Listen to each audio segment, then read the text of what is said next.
Na aula de hoje a gente vai resolver alguns problemas de colisão, certo? Então, colisões é uma situação especial de conservação de momento. Como a gente discutiu, a característica principal de colisões é que tipicamente ela ocorre em escalas de tempo muito curtas. Então, mesmo que tenham forças externas atuando no sistema, o impulso gerado por essas forças durante a colisão é negligível. Então, a gente pode impor conservação de momento linear antes e depois da colisão, né? Porque todas as forças que geram um impulso significativo são forças internas de interação entre as partes que estão colidindo. Tá? Então, primeiro problema que a gente vai discutir é uma colisão em duas dimensões. Tá? Então, o enunciado me diz que eu tenho um objeto de massa m1 que está andando na posição positiva do eixo x com velocidade v, e aí tem um segundo objeto de massa m2 que anda no sentido positivo com velocidade raiz de 3v. Aí eu tenho uma colisão perfeitamente inelástica, e no final o sistema se desloca com velocidade raiz de 2v. Esse, obviamente, é o módulo da velocidade. E aí ele pede para que a gente determine a razão entre as massas das partículas que colidiram. Tá? Então, esse é um problema um pouquinho diferente de outros que a gente discutiu, porque o que eu tenho aqui são as velocidades, né? Eu tenho as velocidades iniciais, eu tenho um módulo da velocidade final, e o que ele está pedindo, na verdade, é uma informação sobre a massa das partículas.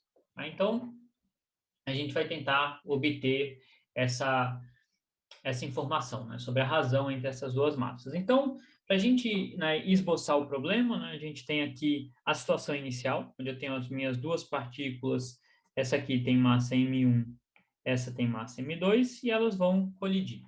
Tá?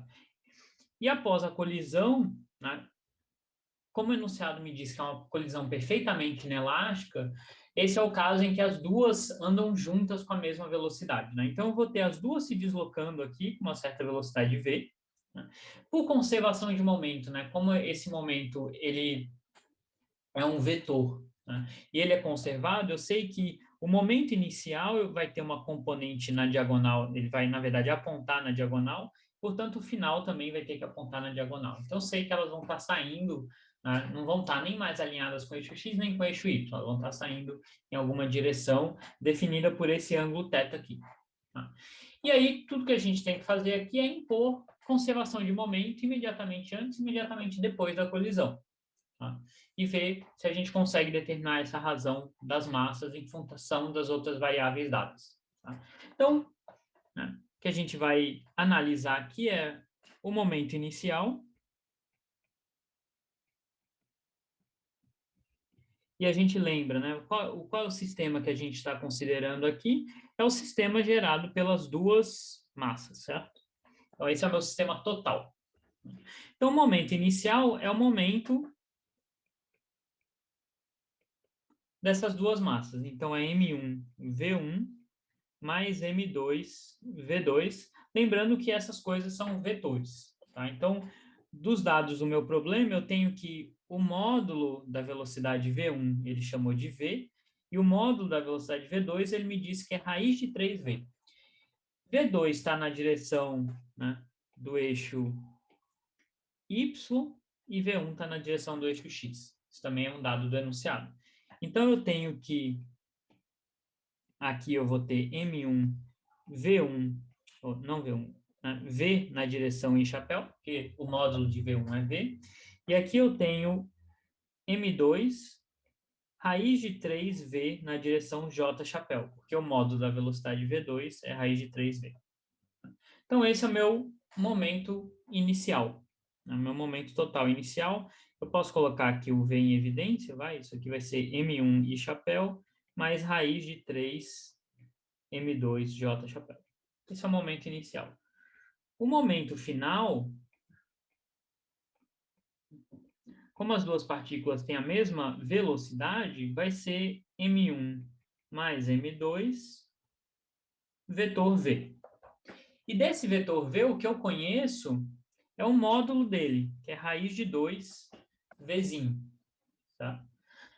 Mas eu não sei qual é a direção. Tá? Então, eu vou introduzir essa variável θ aqui, para poder escrever explicitamente esse vetor, né? Então, isso aqui vai ser M1 mais M2.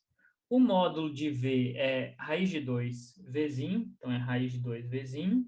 E aí, se eu, né, fizer a decomposição dessa minha velocidade no eixo X, isso vai dar um cosseno θ, no eixo Y vai dar um seno θ. Então, isso aqui vai ser cosseno θ I chapéu. Deixa eu ganhar um pouquinho de espaço aqui. Mais seno θ J chapéu. Certo? Então, esse é o momento final. Tá? Então, o que a gente tem? A gente tem conservação de momento, que essa é uma colisão. Então, lembra que nas colisões a gente tem sempre conservação do momento linear. A energia cinética pode ou não ser conservada, mas o momento sempre é. Né? Então, nesse caso, como é uma colisão perfeitamente inelástica, a gente sabe que a energia cinética não é conservada, mas o momento vai ser. Certo? Então, eu tenho que P0 tem que ser igual a PF, só que isso é uma igualdade vetorial. Né? Então, isso me diz que a componente x desse vetor tem que ser igual à componente x desse, e a componente y desse tem que ser igual à componente y desse. Então, isso me dá, na verdade, duas igualdades. Certo? Então, dessa relação aqui, eu vou ter que a componente x de P0, que é M1V, vai ter que ser igual à componente x do PF, que vai ser M1 mais M2 raiz de 2V cosseno θ. Então, essa é uma relação que eu tenho que satisfazer agora, certo? A minha outra relação vai ser que a componente y do P0 tem que ser igual à componente y do PF. Então, aqui eu vou ter que raiz de 3 M2V vai ter que ser igual a M1 mais M2 raiz de 2V seno θ. Então, o que a gente tem aqui? O que é sempre importante a gente analisar? Quais são as variáveis do meu problema? Né? O que eu gostaria de determinar? Nesse problema em particular, eu gostaria de determinar a razão entre M1 e M2. Ou, se eu quiser pensar, eu posso pensar que eu quero determinar a variável M1, dado que eu conheça M2. Certo? E o resto, né, o que eu conheço? Eu conheço, né, V, as velocidades finais e iniciais. E o meu enunciado não disse nada sobre a direção dessa velocidade. Então, isso também é uma variável. Né? Então, se eu tentar organizar aqui o meu problema, eu tenho o seguinte. De variáveis, eu posso considerar que eu tenho θ, porque eu não sei qual é a direção. Né? Isso não é dado no meu enunciado. E eu posso pensar que eu tenho M1. Vamos supor que eu conheça M2, eu quero determinar M1. Tá? E de equações, né? Bom, eu tenho essas duas equações aqui. Então, eu sei de antemão que eu vou conseguir, né? Ou na maioria dos casos, a gente vai conseguir resolver esse sistema e conseguir determinar essas duas variáveis. Então, eu tenho duas variáveis, duas equações, então dá para eu continuar. Né? Então, eu vi que montando a conservação de momento, eu já tenho informação suficiente para determinar o que eu quero. Tá? Que, em particular, eu nem estou interessado no θ, eu só quero saber o M1. Né? Mas o θ é outra variável que eu desconheço aqui. Tá? Então, o que a gente precisa fazer é resolver esse sistema de duas equações, tá? E determinar M1 e θ. Na verdade, a gente vai fazer um atalho aqui, que é só para chegar na resposta mais rápido, que é o seguinte. Na verdade, eu nem quero saber θ, eu só quero determinar M1. Mas eu não quero determinar M1 em função de θ. Né? Eu quero eliminar θ da minha equação. Então, eu tenho duas opções. Né? Eu poderia tentar, sei lá, né, isolar cosseno de θ aqui e aí usar identidades trigonométricas para substituir seno θ, mas, em geral, isso é uma operação meio chatinha de fazer. O que a gente pode fazer aqui é a gente vê que eu tenho um cosseno e um seno aqui. Então, se eu pegar a primeira equação ao quadrado mais a segunda ao quadrado, esses termos aqui, eles são comuns. Então, se eu colocar eles em evidência, vai aparecer um cosseno ao quadrado mais um seno ao quadrado, que me dá 1. E aí isso vai eliminar a minha variável θ. Né? Eu não vou conseguir resolver qual é ela, mas eu já consigo eliminar ela. tá, das minhas equações. Então, esse é só um atalho para a gente chegar na resposta mais rápido. Tá? Então, o que a gente vai fazer é pegar essa equação 1, elevar ao quadrado e somar com a equação 2 ao quadrado. Tá? Então, do lado esquerdo, o que eu vou ter? A equação 1 ao quadrado vai me dar m1 ao quadrado, v ao quadrado. A equação 2 ao quadrado me dá 3m2 ao quadrado, v ao quadrado. E do lado direito, né, como a gente viu, eu vou ter isso daqui ao quadrado, cosseno ao quadrado de θ mais seno ao quadrado de θ. Então, quando eu somar seno quadrado com cosseno ao quadrado, isso vai dar 1. E o que vai sobrar vai ser m1 mais m2 ao quadrado. O raiz de 2 vira 2, que eu vou colocar aqui na frente, v ao quadrado. Então, agora eu já tenho, se a gente olhar aqui, eu já tenho uma equação, né? O v, inclusive, some dessa equação. Tá? Então, eu tenho uma equação que permite me escrever M1 em função de M2. Tá? Então, eu imagino, se eu souber M2, eu sei quem é M1. Né? Ou, né, se eu quiser calcular a razão M1 sobre M2, eu também vou conseguir determinar. Tá? Então, vamos trabalhar um pouquinho mais essa equação. Né? Eu vou ter aqui, eu vou passar tudo para o lado direito. Então, no lado direito eu vou ter 2, né? Abrindo esse quadrado aqui, eu vou ter m1 ao quadrado mais m2 ao quadrado, mais 2, m1, m2. E aí eu vou passar esse m1 para cá, né? Então vai ser menos m1 ao quadrado, menos 3m2 ao quadrado, tudo igual a zero. Né? Então passei isso aqui para o lado de cá. E agora eu vou simplificar um pouco essa expressão, né? Então eu vou ter m1 ao quadrado, porque um fator 2 vai cancelar com esse daqui. Aqui eu tenho 2m2 ao quadrado, com esse menos 3 vai me dar menos m2 ao quadrado. E eu vou ter 4m1, m2. Tudo isso igual a zero. Então, se eu imaginar, né, eu posso pensar, eu quero calcular m1 aqui, a resposta, obviamente, vai ser dada em função de m2, ou se eu quiser, eu posso dividir tudo por m2 ao quadrado. Então, se eu dividir essa equação por m2 ao quadrado, aqui eu vou ter um m2 ao quadrado, aqui eu vou ter simplesmente 1, e aqui eu vou ter 4m1 sobre m2. Tudo isso igual a zero. Então, agora, se eu chamar isso aqui de R, como é dado no enunciado, né, a razão entre as massas, se eu chamar de R, aqui eu vou ter um R ao quadrado, e aqui eu vou ter um R. Então, a minha equação vai se tornar R ao quadrado menos 1 mais 4R igual a zero. Então, depois dessas manipulações, a gente conseguiu, né, uma equação que vai me permitir calcular esse valor de R, que é a razão entre as massas. Tá? Só recapitulando, né, a gente não fez nada muito complexo, tudo que a gente fez foi impor conservação de momento, e agora, como é uma colisão em duas dimensões, eu tenho duas equações, e aí eu usei essas duas equações para escrever M1 em função de M2, ou achar uma equação para a razão M1 sobre M2.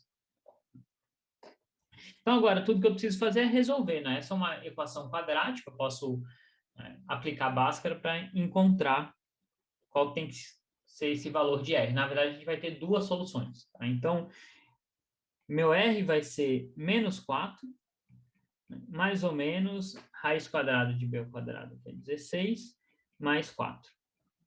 Tudo isso dividido por 2. Então, aqui eu vou ter menos 2, mais ou menos raiz de 20 sobre 2. Tá?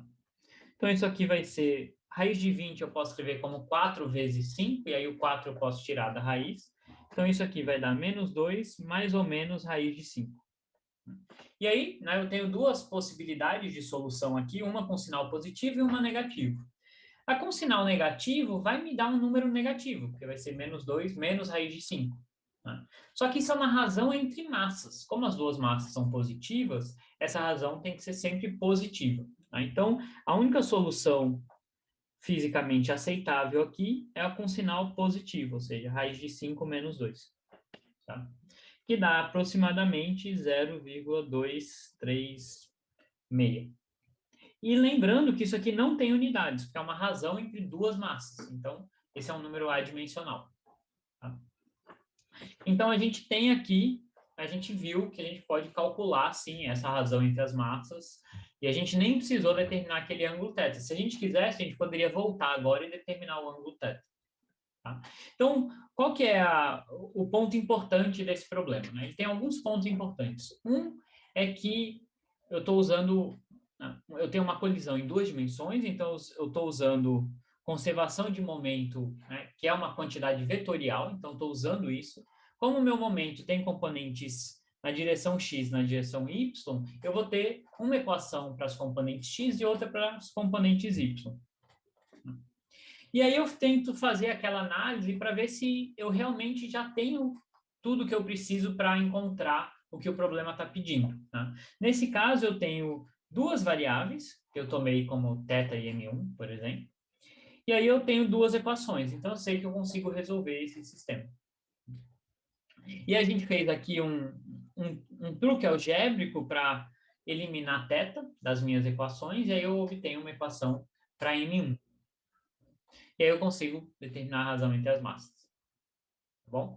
Então, essa é a estratégia aqui para esse problema. É um probleminha relativamente simples, mas o importante dele é reforçar que momento é uma quantidade vetorial. Então, a gente tem que sempre tomar cuidado quando a gente impõe conservação de momento. Bom? O segundo problema é um probleminha que mistura um pouco momento e energia. Né? Então, eu tenho um bloquinho que sai daqui, né? E aí ele sai do repouso, e aí ele vai escorregar e bater nesse bloquinho M2. É uma informação que está faltando aqui no enunciado, mas M2 é maior que M1. Essa altura aqui é H. E aí o enunciado pede para determinar a velocidade dos dois blocos logo após a colisão. E tem duas informações importantes aqui. Uma é que não tem atrito nesse plano. Como eu não tenho força de atrito, eu sei que a minha energia mecânica é conservada. Além disso, o problema me diz que essa é uma colisão elástica. Tá? Então, eu sei que a energia cinética é conservada. Tá? Então, vamos tentar usar essas informações para determinar o que o problema pede. Né? Então, primeira coisa, a velocidade dos dois blocos logo após a colisão. Tá? Então, o meu bloquinho M1, ele sai do repouso, ele vai ganhar velocidade e logo antes da colisão ele vai ter uma certa velocidade aqui, inicial.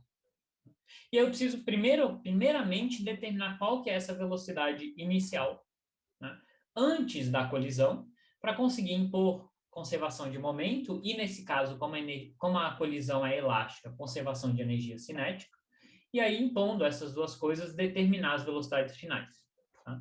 Então, né, aqui a gente já fez, quando a gente fez problema de energia, esse é um caso super simples, né, onde eu começo com uma energia potencial gravitacional, que é mgh. Então, vou assumir que o meu zero da energia potencial é aqui.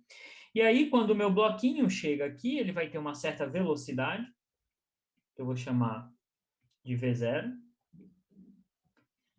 E, portanto, ele vai ter energia cinética. Mas como o zero da minha energia potencial é aqui, ele não tem mais energia potencial. Então, toda essa energia potencial foi convertida em energia cinética.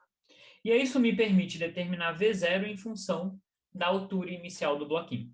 Tá? Então, igualando essas duas coisas, né? E0 igual a EF. Aqui é M1, né? Então, eu vou ter M1GH igual a M1 V0 ao quadrado sobre 2. Portanto, V0 vai ser raiz de 2GH. Então, o que eu determinei aqui? Eu determinei a minha velocidade inicial do bloquinho 1 logo antes da colisão. Certo? Então, ele vai ter essa velocidade V0, dado por raiz de 2GH. Então, agora a gente pode analisar a colisão em si. Né? Então, como a colisão é elástica, eu vou ter momento inicial igual ao momento final, e energia cinética inicial igual a energia cinética final. Tá? Então, o que eu sei dessa minha colisão? Eu só sei a velocidade, as velocidades iniciais, né? Do bloquinho 1 e do bloquinho 2. O 2 está parado, então eu sei do bloquinho 1 e do bloquinho 2. Sei as velocidades iniciais. Não sei nada sobre as velocidades finais. É isso que a gente quer descobrir. Né? Então, vamos lá. Né? O meu momento inicial é dado só pelo bloquinho 1. Então, eu vou assumir que o meu bloquinho 1 aqui, ele tem uma velocidade V0 aqui, né? Então, vou assumir que isso aqui é o eixo X, na verdade, é isso que eu queria dizer. Isso aqui é o eixo X. Então, a velocidade inicial dele é M1V0 na direção I chapéu. E isso aqui a gente viu que é raiz de 2GH. Então, esse é o meu momento inicial. O meu momento final, eu tenho duas possibilidades, né? Eu posso ter os meus dois bloquinhos escapando para cá. Eu posso ter um bloquinho escapando para cá, o outro para cá. A gente não sabe ainda o que vai acontecer. Então, qual é a diferença entre, né, essas possibilidades? É simplesmente para onde está apontando os vetores velocidades desses bloquinhos após a colisão. Então, é só uma questão de sinal. Eu posso, né, parametrizar isso ou escrever isso em função do que eu quiser, e aí eu vejo, né, no final das contas, se a direção que eu assumi para as velocidades estava correta ou não. Tá? Então, vamos aqui, só para exemplificar, vamos assumir que depois da colisão, o bloquinho M2 saiu com a velocidade para cá, e o M1 também saiu com a velocidade para cá. Tá? Se essa minha hipótese estiver errada, a única coisa que vai acontecer é que, por exemplo, né, a componente x desse vetor vai ser negativa. Então, na verdade, o que eu achei que estava para a direita está para a esquerda. Tá? Então, vamos assumir isso aqui. Então, o meu momento final seria M1V1 na direção I chapéu, mais M2V2 na direção I chapéu. Tá? E as minhas energias cinéticas, a minha energia cinética inicial é M1V1 ao quadrado sobre 2, e a energia cinética final é M1 sobre 2, V1 ao quadrado, mais M2 sobre 2, V2 ao quadrado. Para a energia cinética, independe do sinal desse V1 e V2, porque vai levar ao quadrado. Para o meu momento, vai depender, né? Se o V1 for negativo, significa que, na verdade, o bloquinho 1 ele está escapando para o lado esquerdo. Né? Se o V2 for negativo, significa que, na verdade, esse vetor está na direção menos I. Então, o V2 estaria escapando para o lado esquerdo. Tá? Mas eu não preciso saber isso de antemão, basta que eu coloque variáveis aqui, V1 e V2, e aí depois a gente analisa o sinal delas, para ver se isso é positivo ou negativo. Então, agora a gente vai impor conservação de momento e energia cinética, porque a colisão é elástica. Tá? Então, tenho P0 igual a PF. Como nesse caso a minha colisão é unidimensional, eu só vou ter uma equação, certo? Então, eu vou ter que M1V1 mais M2V2 vai ser igual a M1 raiz de 2GH. Isso vem da conservação de momento. E eu tenho K0 igual a KF. Então, K0 é M1V1 ao quadrado sobre 2. Só que, né, na verdade, aqui eu deveria chamar de V0, para ser consistente com a minha notação. Né? Essa é a velocidade inicial do bloquinho 1. Só que essa velocidade inicial é raiz de 2GH. Quando eu jogo isso aqui, né, isso aqui vai ao quadrado, vai ser um 2GH, que vai cortar com esse 2, então vai dar M1GH, que é justamente a energia potencial inicial, né, como deveria ser. Né? A gente impôs que a energia potencial inicial é a cinética antes da colisão. Então, a minha energia cinética inicial é M1GH e a final é M1 sobre 2, V1 ao quadrado, mais M2 sobre 2, V2 ao quadrado.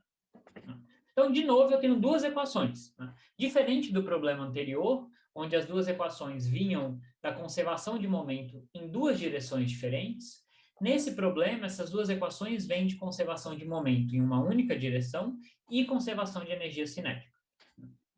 Então, eu tenho duas equações e variáveis, né? O que eu não sei do meu problema? Né? O que eu não sei são as velocidades finais V1 e V2. Então, eu tenho duas equações e duas variáveis. Então, de novo, eu consigo resolver esse sistema. Então, agora é só uma questão algébrica de eu usar essas duas equações aqui para determinar as variáveis conhecidas V1 e V2. Tá? E aí, isso é uma manipulação algébrica. Certo?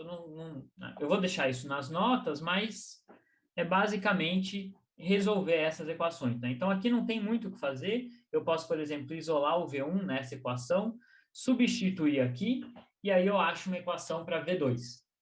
E aí eu manipulo essa equação até achar uma solução para V2. Né? Então, se eu fizer isso, eu vou achar que V2 vai ser igual a 2m1 sobre m1 mais m2, raiz de 2GH. E V1 vai ser igual a m1 menos m2, dividido por m1 mais m2, raiz de 2GH. Então, a gente viu que raiz de 2GH tem dimensão de velocidade, né? Tem uma dimensão de metros por segundo, em SI. Isso aqui é um número adimensional, porque é uma razão entre massas, então está consistente aqui, né? Isso tem dimensão de velocidade, isso tem dimensão de velocidade. Tá? Uma observação aqui é que tinha uma outra solução possível para o V2, que era o V2 igual a zero. Tá? Mas essa é uma solução que a gente não está interessado, né? Porque isso significaria que o bloquinho 1 ele passou pelo V2 sem bater com ele simplesmente atravessou o V2. E nesse problema, isso não é fisicamente possível. Tá? Então, essa solução aqui, ela não é aceitável. Então, de fato, eu só tenho essa única solução para as velocidades. E aí a gente nota o seguinte, né? Eu mencionei no começo do problema que a massa 2 é maior que a 1. Então, se eu olhar para essa minha solução, né? Bom, isso aqui é sempre um número positivo, mas isso daqui é um número negativo, porque esse número aqui é maior que esse. Né? Então, para eu deixar isso evidente, eu posso colocar um menos aqui na frente. Esse aqui vai dar m2 menos m1 sobre m1 mais m2, raiz de 2GH. Então, de fato, né, tudo isso aqui é positivo, porque m2 é maior que m1. Então, meu bloquinho V1, a velocidade dele é negativa. Então, o que está acontecendo após a colisão? Né? Bom, então, antes da colisão, eu tinha o meu bloquinho aqui colidindo com outro que estava parado. Então, essa era a minha velocidade inicial. Depois da colisão, eu tenho o seguinte, né? A gente assumiu que as duas velocidades estavam para a direita. Né? Então, a gente assumiu que as duas estavam para cá. A gente escreveu as velocidades como V1 e chapéu e V2 e chapéu. Esse V2, a gente viu que, de fato, é um número positivo. Então, essa velocidade, de fato, está apontando para a direita. Né? Então, esse bloquinho, de fato, ele vai estar aqui para a direita. Mas o V1, que a gente assumiu também como apontando para a direita, esse V1 aqui, ele é um número negativo. Então, o meu vetor, na verdade, V1, está errado nesse desenho, né? E ele está apontando contra o eixo X. Tá? Então, é essa situação que eu tenho aqui. Então, depois da colisão, o V2 vai para a direita e o V1 vai para a esquerda. Não, desculpa, né? O bloquinho 2 vai para a direita e o 1 vai para a esquerda. É isso que a gente tem. Né? Mas notem que isso só vale se a massa M2 for maior que a massa M1. Se não, se o bloquinho que estava parado lá fosse mais leve, o que ia acontecer é que o primeiro bloquinho ia bater nele e os dois iam sair andando, certo? Com velocidades diferentes, mas os dois iam sair andando na mesma direção. Tá? Então, a gente vê que, de fato, depende da massa dos bloquinhos aqui. Para a hipótese de que o bloquinho 2 é mais pesado, o que acontece é que o bloquinho 1 bate, ele bate, é refletido, o 2 sai com uma velocidade pequena e o 1 também com uma velocidade menor. E aí ele vai voltar e subir essa rampa aqui. E aí a gente chega no item B, que é qual que é a altura máxima que o bloquinho M1 atinge depois da colisão. Né? Então, como ele transferiu um pouco de energia para o M2, né, porque o bloquinho 2 agora está andando para a direita, ele tem menos energia do que ele tinha antes. Então, a altura que ele vai alcançar tem que ser menor do que a altura inicial do meu problema. Tá? Então, a gente tem que determinar qual que é essa altura H' aqui.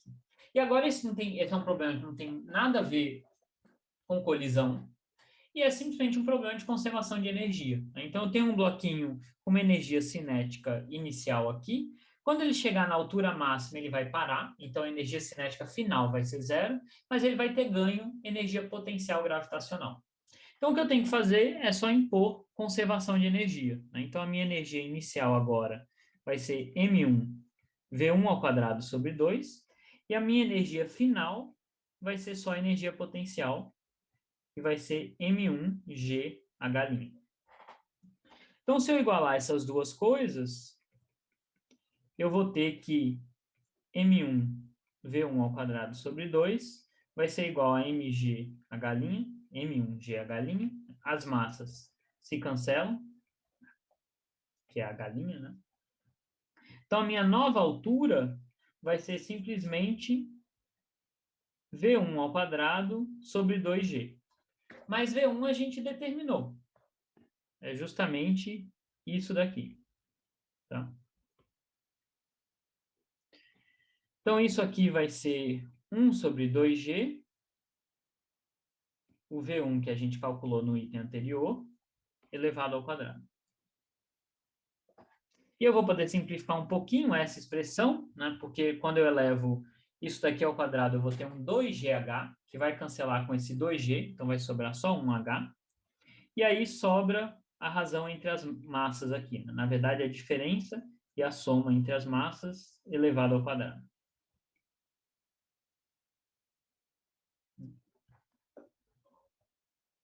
Então, o que é interessante aqui? Bom, vale a pena, de novo, a gente fazer uma análise dimensional simples, né? Isso é uma razão entre massas, então não tem dimensão nenhuma. E aqui eu tenho a dimensão de altura, né? Ou dimensão de comprimento, na verdade. Né? Então, o H' tem a dimensão correta, como deveria ter. E aqui eu vejo que se os dois blocos tiverem exatamente a mesma massa, a altura H' é zero. O que estaria acontecendo quando os blocos tivessem exatamente a mesma massa? O que estaria acontecendo é que o bloquinho 1 viria aqui, bateria no bloquinho 2, ele ficaria em repouso e o bloquinho 2 sairia com a mesma velocidade que o bloquinho 1 tinha. Então, seria uma colisão onde o bloquinho 1 vem, bate, fica parado e o 2 continua. Tá? Então, obviamente, a altura do bloquinho 1 seria zero depois da colisão, porque ele parou e só o 2 continua se deslocando. Né? Então, esse é um caso interessante de analisar. Outro caso interessante é o que acontece se o bloquinho 2 é muito, muito pesado. Né? Então, imagina que eu tenho lá um bloco de chumbo, tudo bem que a gente está assumindo que a gente não tem atrito aqui, né? Tipicamente isso não é verdade. Né? Se eu tivesse um bloco de chumbo, teria algum atrito, mas vamos supor que eu tenho aqui, sei lá, né? Um bloco mais pesado sobre uma superfície de gelo, e aí eu solto uma bolinha de isopor, certo? Que vem batendo. Né? O que a gente esperaria? Que essa bolinha de isopor, ela bateria, praticamente não, né? O outro bloco, por ser muito mais pesado, ele praticamente não se moveria, então ela seria refletida e voltaria basicamente para a altura inicial. Né? E de fato, se M2 aqui é muito maior que M1, eu posso desprezar o M1 aqui e o M1 aqui. Isso aqui vai me dar menos M2 sobre M2, que é menos 1 elevado ao quadrado da 1. E aí a altura final ia ser igual à inicial. Então, se eu tiver um bloco bem pesado aqui, o que acontece é que o bloquinho 1 bate e volta para a altura inicial. Tá bom? Então, esse é só um probleminha que ilustra como é que a gente pode combinar esses conceitos, né? Usar conservação de energia, conservação de momento para determinar propriedades do movimento desses corpos. Tá? Então, o terceiro e último problema que eu vou discutir aqui, ele também é relativamente simples, mas ele demonstra, de fato, como momento linear é uma ferramenta útil. Né? A conservação de momento linear é útil. Porque a gente pode ter algo até bastante não trivial acontecendo e ainda assim a gente consegue determinar propriedades do meu sistema sem entender todos os detalhes do que aconteceu durante a interação entre os sistemas. Tá? Então, a situação é a seguinte, está esboçado aqui, né? Eu tenho um projétil de massa mzinho, então um projétil bem leve, por exemplo, uma bala, que vem a uma velocidade bem alta, de 400 metros por segundo, e aí ele atinge um bloco de madeira, que é bem mais pesado, que inicialmente está em repouso, e aí esse projétil, ele atravessa o bloco, e ele sai com uma velocidade V1 de 100 metros por segundo. E o bloco, ele vai deslizar numa superfície e vai parar depois de uma certa distância D. Tá? Então, ele para porque tem atrito com essa superfície. Tá? E aqui eu não sei, né? Eu desenhei que o meu bloco saía para trás, talvez nem faça sentido, mas só para a gente, de novo, ver que a gente não precisa adivinhar qual é a direção do movimento. A gente pode assumir uma direção. Se a gente tiver errado, a gente vai encontrar um valor negativo para a componente desse vetor. E a gente vai ver, não, de fato, é para outra direção que esse bloco está se deslocando. Tá? Então, o que é interessante aqui, né? Esse é um problema que o projétil, quando ele está entrando no bloco, ele está fazendo várias coisas, né? Ele está aquecendo o bloco, ele está deformando o bloco, ele está furando o bloco, né? Então, sei lá, se a gente pensar um bloco de madeira, essa madeira está sendo comprimida lá dentro, é algo super complexo, certo? Que está acontecendo. Se a gente quisesse modelar todas as forças que estão atuando enquanto o projétil atravessa o bloco, isso seria bem complicado. Tá? Mas a gente pode ainda assim, né, sem determinar essas forças, a gente pode determinar qual vai ser a velocidade desse bloco aqui, depois da colisão, simplesmente usando conservação de momento, porque enquanto o projétil está atravessando o meu bloco, todas as forças são forças internas. Né? É uma força entre o projétil e o bloco e vice-versa. Então, conservação de momento é válido. Obviamente, a gente está assumindo que o projétil atravessa o bloco super rápido. Né? Então, enquanto, né, o bloco está atravessando o projétil, qualquer outra força externa, como, por exemplo, a força de atrito, ela não gera um impulso significativo. Então, a gente pode, de fato, impor conservação de momento. Tá bom? Então, vamos lá. Então, o que o enunciado pede, né? Primeiro, ele pede qual é a variação de energia cinética do projétil. Então, esse é um problema relativamente simples, porque a gente não tem que fazer muita coisa aqui, né? Todos os dados estão dados, eu tenho a massa e a velocidade inicial e a velocidade final, só quero saber quanto que variou a energia cinética. Então, a variação de energia cinética vai ser a energia cinética final menos a inicial, para o projétil, né? Isso que o enunciado pede. A energia inicial, a energia final é m V1 ao quadrado sobre 2, e a inicial é m V0 ao quadrado sobre 2. E eu tenho todos os valores aqui, né? V1 é 100, V0 é 400 e a massa é 4 gramas. Tá? Se eu colocar isso, né, em unidades SI, eu vou ter que essa variação vai me dar menos 300 joules. Né? É uma variação negativa, porque o projétil perdeu energia. Né? Então, durante essa colisão, ele perdeu energia. Tá? Energia cinética. O enunciado não me diz nada sobre a colisão, se ela é elástica, se ela é inelástica, se ela é perfeitamente inelástica. Se o enunciado não me diz nada, eu não posso assumir nenhuma dessas opções. Né? Fisicamente, a gente sabe que provavelmente essa colisão não vai ser elástica, porque parte da energia cinética do projétil foi usado, por exemplo, para furar a madeira, né? Para deformar a madeira, abrir um buraco dentro dela. Provavelmente esse bloco de madeira aqueceu também. Então, parte dessa energia cinética perdida foi para essas outras fontes, né? O aquecimento do bloco, deformação do bloco.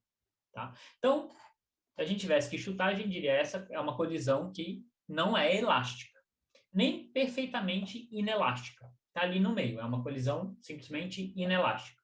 Tá? Então, a gente tem já, né, o item A, que é a variação de energia cinética. O item B é qual a energia cinética do bloco logo depois da colisão, né? E a colisão aqui é logo depois que o projétil sai do bloco. Né? Depois que o projétil sai do bloco, eu não tenho mais interação entre os dois. Né? Então, o bloco vai sair com uma certa velocidade V2, e aí ele vai deslizando até parar por causa da força de atrito. Então, o que vai acontecer aqui, né? Eu posso, de novo, impor conservação de momento.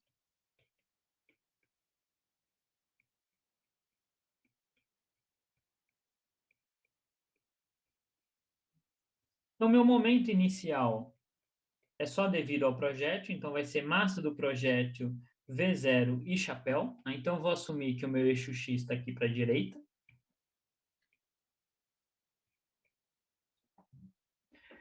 O meu momento final vai ser MV1 e chapéu.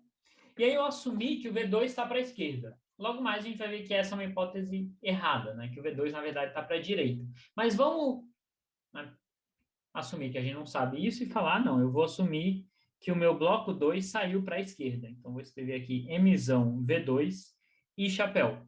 Né? Se isso aqui tiver errado, né, significa errado, né? Se a gente tiver feito uma hipótese errada, entre aspas, tudo que vai mudar é que esse V2 aqui, ele vai ser um número negativo, e aí, junto com esse número negativo, vai me dar algo positivo aqui. Então, meu V2 vai estar para cá.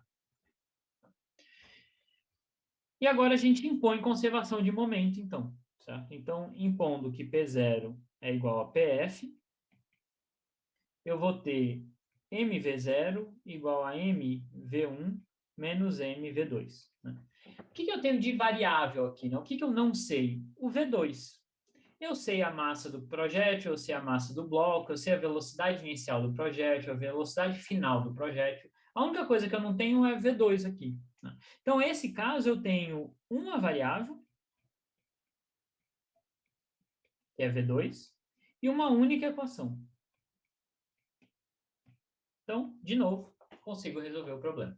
Tá? Então, é importante sempre a gente fazer essa análise para ver, será que eu já usei todas as informações do enunciado? Será que tem algo a mais que eu tenho que assumir, né, para eu conseguir resolver essas equações e encontrar a resposta que eu tô buscando?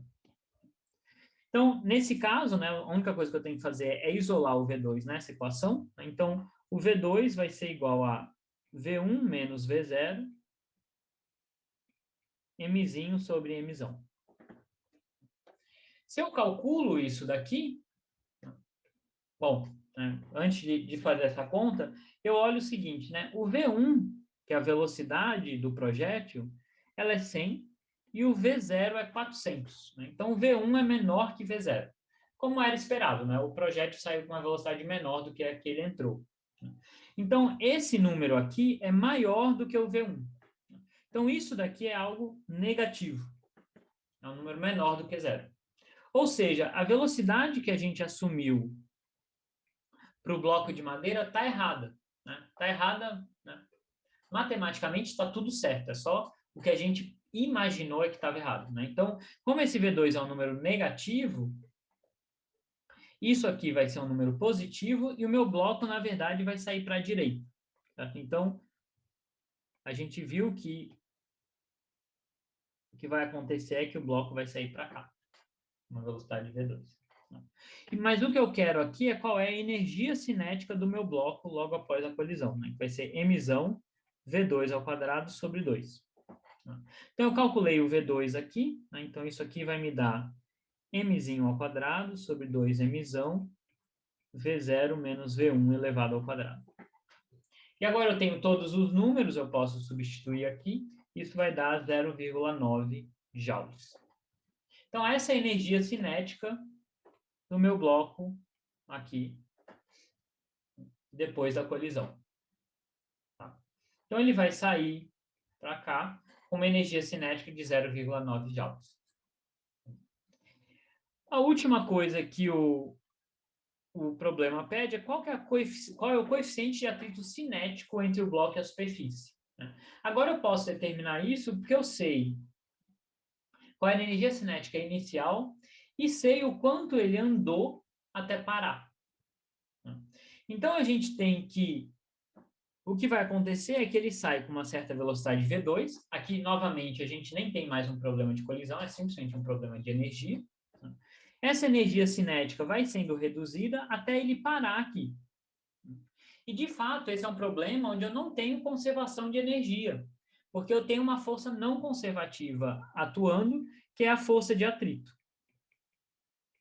que está sempre se opondo ao movimento aqui, no caso, a força de atrito cinético. Então, eu tenho que a variação da energia cinética é igual ao trabalho da força de atrito. A energia cinética final é zero. A inicial é K2, que a gente acabou de calcular, que é 0,9 joules. O trabalho da força de atrito, né, a gente lembra que a força de atrito está sempre oposta ao deslocamento, né, o deslocamento está para a direita, a força de atrito está para a esquerda. Né, então, o trabalho da força de atrito, como a força de atrito é constante, seria o produto escalar da força de atrito com o deslocamento. Então, a gente não pode esquecer esses outros conceitos, né? Não é porque a gente está discutindo o momento que a gente vai esquecer os conceitos de trabalho e energia, então a gente tem que lembrar como que a gente calcula o trabalho. Como esses vetores estão em direções opostas, né? O deslocamento está para a direita, a força de atrito está para a esquerda, o ângulo entre eles é 180 graus, e a gente lembra que o produto escalar é módulo de um vetor, módulo de outro, cosseno do ângulo entre eles. Então, eu vou ter um cosseno de 180, que é menos 1. Então, isso vai ser menos 1, módulo da força de atrito, módulo do deslocamento, que nesse caso é D, e o módulo da força de atrito, como esse é um atrito cinético, vai ser normal vezes coeficiente de atrito cinético. Mas aqui eu estou num plano, então a normal está cancelando a força-peso, então eu vou ter mg, mk, para a força de atrito. Então, a gente vê, né, como a gente fez tudo consistente aqui, do lado direito a gente tem um número negativo, do lado esquerdo a gente também tem um número negativo, né, então eu posso cancelar esses sinais de menos aqui e calcular o coeficiente de atrito. O coeficiente de atrito, então, vai ser K2 sobre emissão G sobre Dzinho. Né? K2 eu tenho, é 0,9 joules, a massa eu tenho, a gravidade tenho, essa distância é 45 metros, então eu tenho todas as variáveis necessárias para calcular esse coeficiente de atrito, que vai dar aproximadamente 0,0026. E a gente lembra que o coeficiente de atrito é um número adimensional, né? Então não tem unidades aqui. Tá certo? Então esse, de novo, é um problema que mistura colisão com energia. E ele é interessante porque a colisão aqui não é uma colisão usual, né, de um bloquinho batendo no outro, mas é um corpo atravessando outro corpo. E ainda assim a gente pode discutir isso, apesar do que está acontecendo enquanto o projeto está furando o bloco, se é algo super complexo, né? Eu tenho aquecimento, eu tenho deformação da madeira, né? Eu tenho deformação do projétil. Apesar de tudo isso estar acontecendo, eu ainda assim posso aplicar conservação de momento. Porque todas, né, essas modificações dos meus corpos são devido a forças internas, né, do meu sistema. É o projétil interagindo com o bloco e o bloco com o projétil. Né? Então, eu posso tratar o sistema bloco mais projétil como isolado nesse caso. Né? E, portanto, o momento é conservado. Tá bom? Então, esses eram alguns exemplos de colisões. Né? Os exemplos são sempre dessa maneira. Os exemplos mais chatos, algebricamente, é quando a gente tem colisões em duas dimensões, mas a estratégia é sempre a mesma, né? Tentar identificar quais são as equações que a gente tem, a gente chama de vínculos, né? Quais são as equações que vêm da imposição de conservação do momento e da conservação da energia cinética, se for o caso, né? Se a colisão for elástica, e quantas variáveis a gente tem, o que a gente precisa determinar. Né? E aí vira um problema de resolver essas equações e calcular essas variáveis. Tá bom? Então, por essa aula era isso. Tchau, tchau.